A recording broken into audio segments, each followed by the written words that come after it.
welcome to What's Your Story. Thank you for joining us. We have a wonderful guest today. Her name is Carolyn Hamilton, and some people who live in Las Vegas will definitely know who she is because she owned a big advertising agency here in Las Vegas for many, many years, and then she moved off to Ecuador. So we have a lot of things to talk to her about today. Welcome, Carolyn. We're so glad to have you here.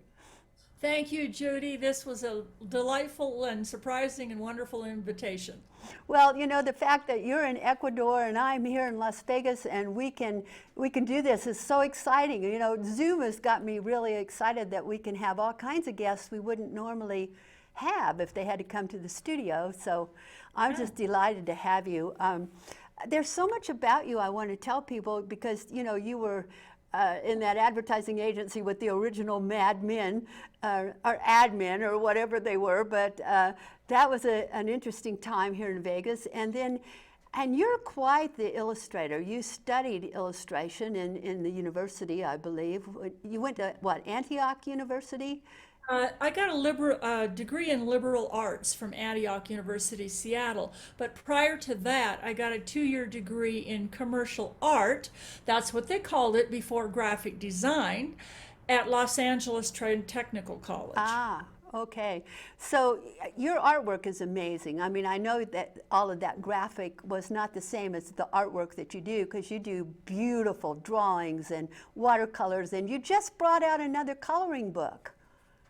Yes, it's called Color Caro. Caro is my art name. When I write, I'm Carolyn V. Hamilton. When I paint, I'm Caro, C-A-R-O. And so this book is called Color Caro's Fabulous Fashion Hats. I love hats, so Yes. why not? Yes, I know we both do. Back in the old day, we used to wear a lot of them, both of us. So, Yeah. I mean, after years and years of being a fabulous artist and a very successful businesswoman, what made you decide to start writing books? That's such a loaded question, Judy. Because I want to give you the Cliff Notes version, not the whole memoir version. In 1999, with my then husband, Court Proctor, we joined the Peace Corps, and we ended up in a little Indian village on the edge of the rainforest in the Amazon. And no heat, no electricity, no communication, nothing. And I spent a lot of time during that first year in the jungle laying in my hammock reading books, novels. And I thought, you know, I've got great ideas. I could write a novel. Why can't I do this? And so I decided that when I came out of the Peace Corps, I wanted to write a book. And I was going to write a romance because how hard can that be, right? But I discovered then, I joined the Cactus Rose romance group, writing group in Vegas, and made wonderful friends. But I learned romance writers are very, very picky. So, and the story I wanted to write was about Elizabeth Sampson, who is a historic figure in Suriname, where we were in the Peace Corps. And I really wanted to tell her story because she was the first Black woman in the 18th century in the country to get legal permission to marry a white man. And her story was just amazing. And I was going to write it as a romance. And then I decided, no, it's a much more serious story and it really needs to be told in a more detailed way. So I did a lot of research and ended up writing my first book, Elizabeth Sampson, Forbidden Bride, which was published in 2004. And it's a true story based on a historical story based on this woman's life, and it has a trick ending. Oh, you're not going to share that with us, huh? Oh, I'm not going to tell you that, no. But I will tell you, she spent her entire adult life and much of her fortune, because she was a very wealthy plantation owner with hundreds of slaves of her own. Slavery was not about color. And she spent a lot of energy and a lot of money and decades to change that law. Wow, that's amazing, isn't it? I love Just stories of marry a guy. Yeah, yeah. I love the stories of what people have overcome and, you know, what their lives are all about. But you've written several other books since then.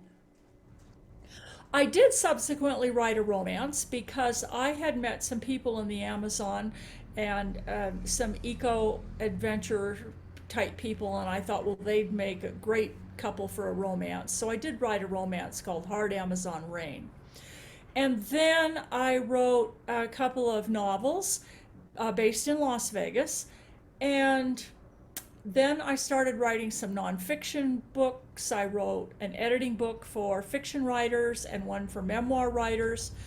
And then I went on to write uh, through the University of Nevada, Las Vegas. I wrote Cork's autobiography, and then my first memoir, Coming to Las Vegas. And a couple years ago, I published my most recent memoir, which is called Help, I Married a Comedian.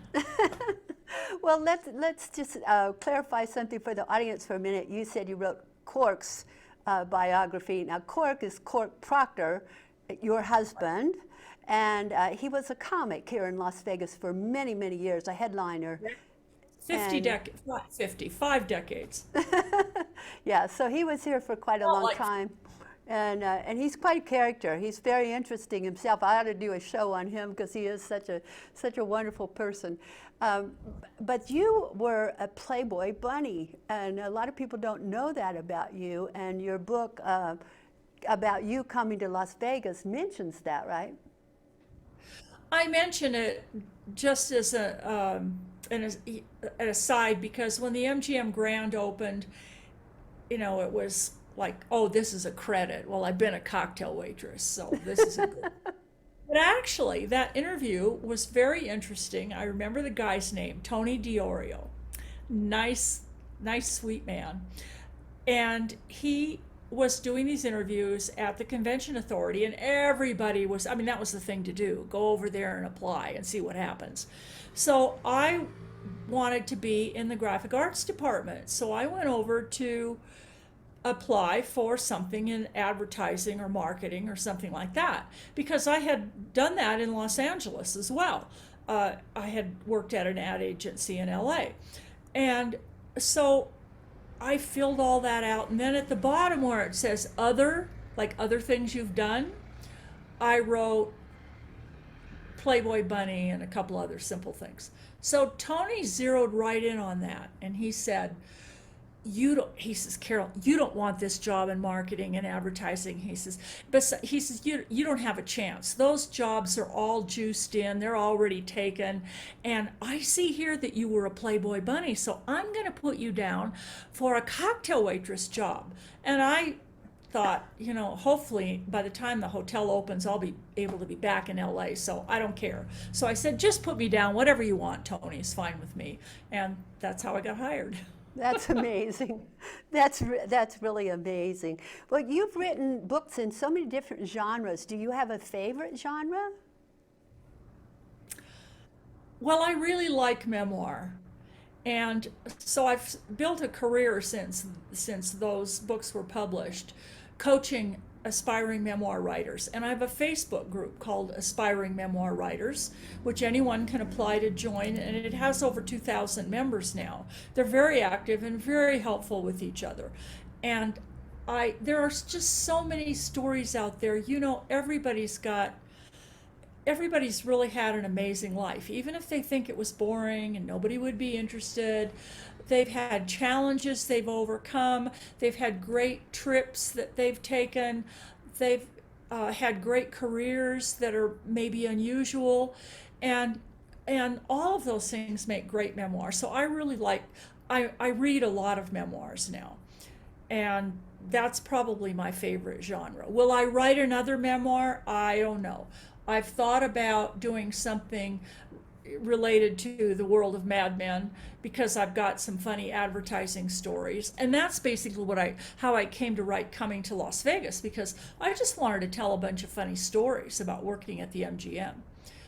So I might do that about advertising, but it's kind of low on the On the task totem list pole right now. now. Yeah, yeah. What advice would you give to someone who would like to write a memoir? My first piece of advice, and I've been thinking about writing a short book on how to do this, 100 pages, because Amazon has a new category called short reads, so why not? But I would say start with a timeline. Write down every single thing that happened to you and when and where it happened to you that you think you might want to include in your story. And that's a good beginning. Just start this list, this timeline, and if you can think in terms of scenes, like if it was made into a movie, what would the first scene be? But don't worry about the organization or where your book's going to start or who's going to read it, how you're going to sell it, how many chapters it should be. None of that. Don't think about any of that. Just start with a timeline of events. And related to the story. You're saying that a memoir doesn't have to start at the beginning of your life up till now. You can pick specific parts of your life to write a memoir. Is that correct? Absolutely, absolutely. And there's a lot of confusion about that. People think a memoir is your whole life story. I was born in Illinois to parents who worked in the coal and Yeah. whatever. But it isn't. An autobiography, which is Cork's book, My Mind is an Open Mouth, he starts with he grew up in Wisconsin and all that kind of stuff. So his story, and he ends it when we went into the Peace Corps. And that's really an autobiography because he's telling it first person, but it's his whole life. A memoir is still first person, but it's just a certain period of your life. So, for instance, Coming to Las Vegas covers a 3-year period of when I worked at the Grand, and then Help, I Married a Comedian covers about 35 years of our relationship. 35 years, that's a long relationship. Whoever thunk it? So, what could you tell us about, I think you have a class coming up, don't you, where you're going to be teaching Yes. memoir? I created this last fall because what I've discovered is that aspiring memoir writers have two concerns. One is, where do I start? And the second one is, what if they sue me? Those are their two main concerns. So I created this 8-week class and last fall and taught it then. And it's called Memoir to Legacy 101. And it's all about getting started and completing your rough first draft in 8 weeks. This is doable, of about 40 to 50,000 words minimum. And it was very successful, so I'm teaching it again in the spring, in February, and I probably will teach it again in the fall. My plan is 2 times a year, spring and fall. So in the summer I might consider, but I don't know yet, but probably just 2 times a year. Yeah, yeah.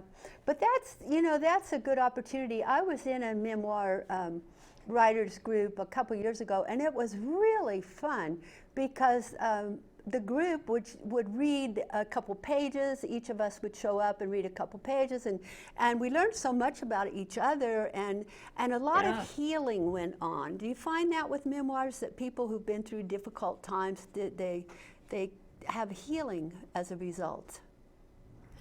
Yes, we know that writing can be very cathartic, and so we know that that's true in journal writing and things like that. So for a lot of memoir writers, that's part of the process, is getting this story out there and sharing it with other people in a way that can be helpful to other people.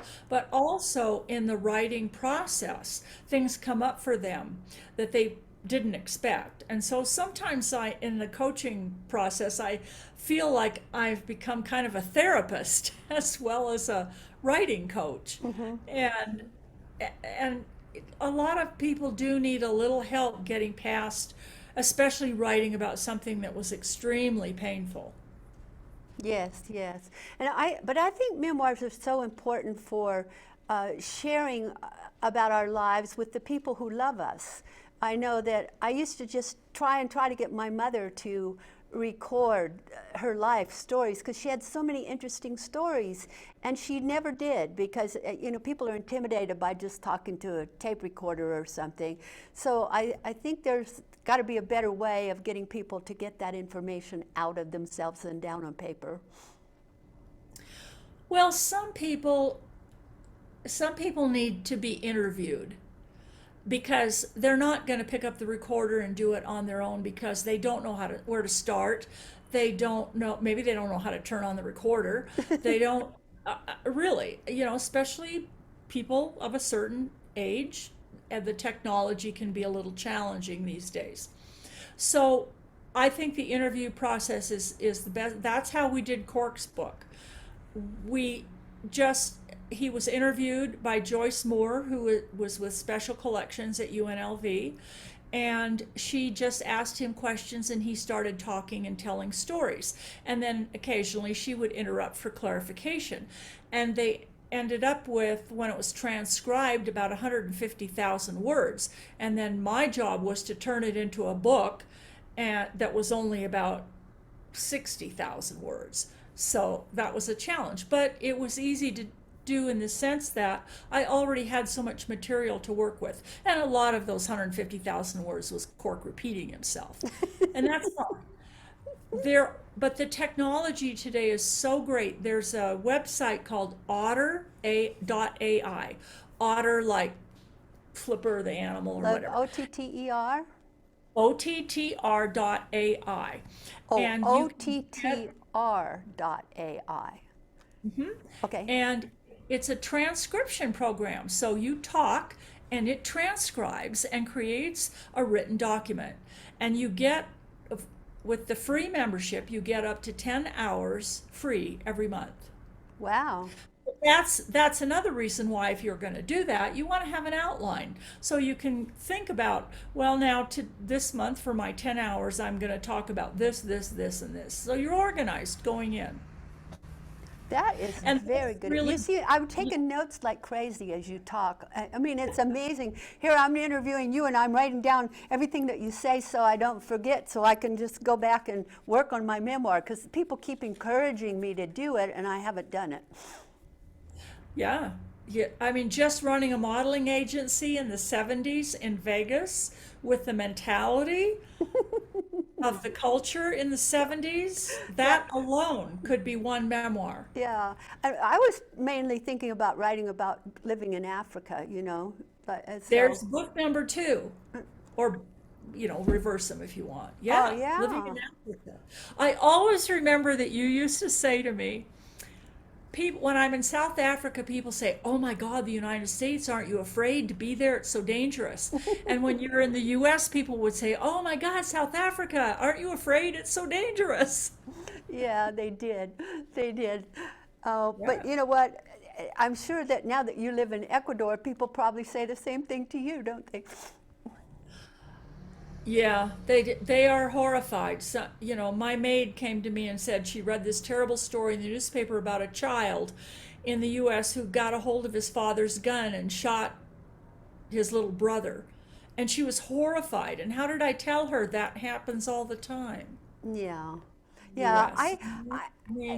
I know all these this is shootings. not, this interview with explain it. you, for me, it's about your writing, because you're my hero, and or my shiro, I should say, and I just want to be a writer like you when I grow up. But I also want to ask you too, because you live in Ecuador, and as you know, I'm fascinated with living in other countries, and so I want you to tell us, is it a cool place to live? Do you like being there? Is it easy for you in Cork to make friends and be around people? Do you speak the language? Tell us a bit about being there. Well, I've been here 10 years. Best move I ever made. Because at the time that I decided to move here, I was, this is such a, it's another long story. I want to tell you the Cliff Notes version. But I was job hunting in Seattle in 2011, 12. And let me tell you, age discrimination is alive and well. Oh, I And I know it. thought, I don't want to do this. I want to go somewhere. I want to just explore my creativity, my writing, my painting. That's all I want to do. I don't want to work for anybody anymore. I don't want to, and it's expensive. And so I decided to emigrate to a place where I could live simply on my Social Security. And Ecuador made the most sense because it had the lowest income requirement. It's on the American dollar. It's 110 voltage, so you don't need any of those little plug-in converters. Yes. And you have to have a round trip ticket to get into the country. So I thought, well, if I don't like it, I can always come back and then figure out what I'm going to do. So but I came prepared to like it. And I think that's part of success at anything is the mindset. And you know all about this from your public speaking and your motivational things. It's all about mindset. People said, well, gee, I hope you like it. Listen, I wouldn't be going if I wasn't planning to like it. Oh, And I that's love, interesting that you say that, because I think a lot of people don't think I'm going to plan to like it, whether it's a job or whether it's moving to another country, or they're just waiting for the next shoe to fall rather than planning that yeah. mindset. I And love I've that, made Carolyn. great friends here. I did think, now here's a couple of things that were different. I thought that I would have mostly Ecuadorian friends and not too many gringos, because I had heard bad things about gringos and I didn't want to be friends with them. It's turned out to be just the opposite. I have some wonderful Ecuadorian friends, but I would say the greater majority of my friends are North Americans and from the US and Yes. Canada. Yeah. And then I have a friend from Holland and other places like that as well. I don't go out much actually since the pandemic started, and it's very strict here in Ecuador. Something like 90% of the population is vaccinated. We've had a mask in public and social distancing mandate since this whole thing started, and Ecuadorians are very agreeable. So we don't have a lot of issues here with this. The only people who really scream and holler about it are the North Americans. Of course. From and so don't even get me started there. We had a couple of really active writing groups here before the pandemic hit, and I would encourage anybody, no matter where they live, to join a writing group, because you know from your own experience too how powerful and supportive that can be. Yes. Yes. Yeah. I have to admit that I think my memoir writing group that I was in up in the state of Washington was much more supportive and open than a couple of the groups I've belonged to here. Here I felt a little bit of competition, where up there I just felt like people were helping each other. Well, I think that goes, and we could talk all day about this too. I think that goes to a different mindset. Let's just leave it at this. Different parts of the United States support different mindsets. Oh, that's a very good point. I like that. And I like I that. think that could have something to do with it. Yeah. So what's And next? I see that here in Cuenca too. People have different mindsets depending on what part of the United States they came from, or whether they came from Canada. So US people are concerned about different things than Canadian people are. Interesting. Go figure. Yeah, yeah. So what's next for Carolyn Hamilton? You're teaching this memoir class. And well, first of all, if anybody wants any more information about any of this stuff, just Google me, Carolyn V, as in victory, Hamilton, although V was for Vots, my maiden name. But yeah, you'll find, and if they're all interested in memoir, be sure to join our Facebook group, Aspiring Memoir Writers. Yeah, I made a note of that. I'm going to tell my people to do that too.